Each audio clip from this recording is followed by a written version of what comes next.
ఈ కల్తీ నెయ్యితే 20 కోట్ల లడ్డూలట. సో ఈ ఈ కల్తీ కంటే ఈ తెలంగాణలో ఒక కల్తీ ఇప్పుడు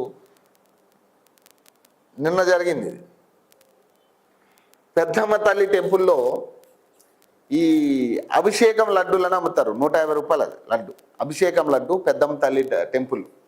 ఇది ఎవరిని కించపరచడానికి కాదు, ఇది జరిగిన విషయం. ఎన్ని పురుగులే లడ్డు నిండా, 150 రూపాయల లడ్డు మొత్తం పురుగులే పెద్దమ్మ తల్లి టెంపుల్లో ఇది. మరి దీనికి సమాధానం ఎవరు చెప్తారు దీనికి? అయ్యో,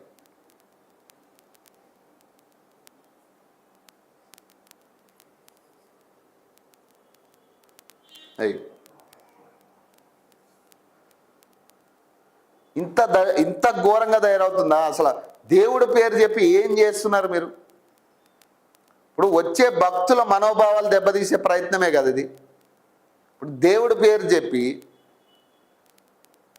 మేము దేవుడి దృష్టిలో ఉండి అభిషేకం లడ్డు అంటే మేము ఎంత గౌరవంగా చూసుకుంటాం మేము.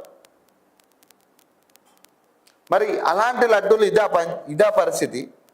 చూడండి, పెద్దమ్మ తల్లి అభిషేకం లడ్డు ప్రసాదం అట, 500 గ్రాముల లడ్డు అది. చూడండి,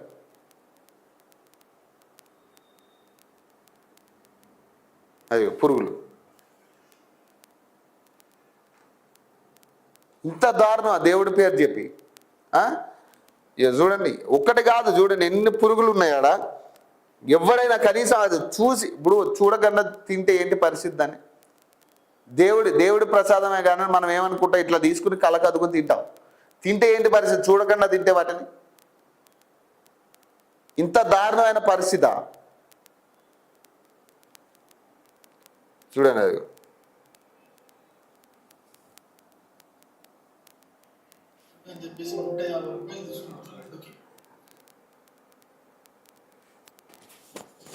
పెద్దమ్మ గుడిని దర్శనం చేసుకున్నా, అభిషేకం పొద్దున్నే పెద్దమ్మ గుడిని దర్శనం చేసుకున్నా, అభిషేకం లడ్డు అని చెప్పేసి 150 రూపాయలు తీసుకున్నాను ఒక లడ్డుకి. ఆ లడ్డు పరిస్థితి ఎట్లా ఉందో ఒక్కసారి చూడండి.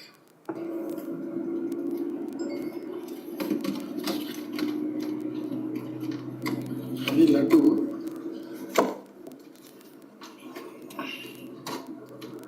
మొత్తం పురుగులు, అవి కదులుతున్నాయి. బియ్యంలో పట్టే పురుగులు ఎక్కువ కదులుతున్నాయి. తిందామని చెప్పేసి కొంచెం తీస్తే ఇక్కడ మీరు చూడండి, కదులుతున్నాయి. చూడండి, అన్ని పురుగులే. 1 2 3 4 5 6 కదులుతుంది. చూడండి, పొద్దున్నే పెద్దమ్మ గుడి దర్శనం. మరి ఏంటి ఇంత దారుణం ఏంటి అంటే రోజు రోజుకి ఎంత ఘోరమైన కల్తీలు తయారవుతున్నాయి చూడండి. మరి ఆఖరికి ప్రసాదంలో కూడా ఇంత దారుణమైన కల్తీ చేస్తున్నారు చూడండి. మరి ఇంత దారుణమా? ఎంతో గౌరవంగా చూసుకుంటాం. ప్రసాదం అంటే ఎంతో గౌరవం ఉంటుంది. హిందువుల మనోభావాలు దెబ్బతీసే విధానం కాదు ఇది. మరి దీనికి ఎవరు జవాబు చెప్పాలి? ఇప్పుడు పెద్దమ్మ తల్లి టెంపుల్, జూబ్లీహిల్స్ పెద్దమ్మ తల్లి టెంపుల్లో కొన్న ప్రసాదం ఇది.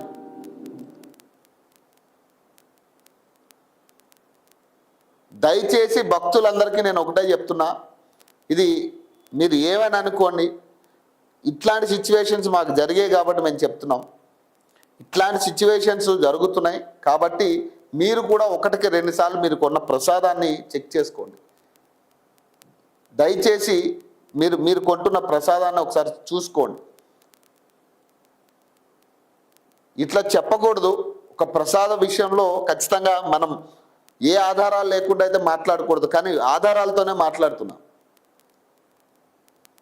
దీన్ని చూశాక ఎన్ని లడ్డూలు ఇట్లాంటి పరిస్థితులు ఉన్నాయి, ఎంతమంది బయటకు వచ్చి చెప్పుకోలేని సిచ్యువేషన్లో ప్రసాదమే కదా సరే అని పక్కన పెట్టేసిరు అనేది తెలీదు. కానీ కనీసం మా దృష్టికి వచ్చిన వాటినైనా మేము చూపించాలనే విధానంలో ఇచ్చేస్తున్నాం. అంతే తప్పితే ఎక్కడ కూడా ప్రసాదాన్ని కించపరచాలనో ఆ దేవాలయాల్ని కించపరచాలనో మా ఉద్దేశం కాదు. మెయింటెనెన్స్ లోపం వల్ల జరుగుతున్న పరిస్థితులు ఇవన్నీ కూడా. మెయింటెనెన్స్ సక్రమంగా లేక, సక్రమంగా చూసుకునేటోళ్ళు లేక, నిర్లక్ష్యం అంటారు దీన్ని.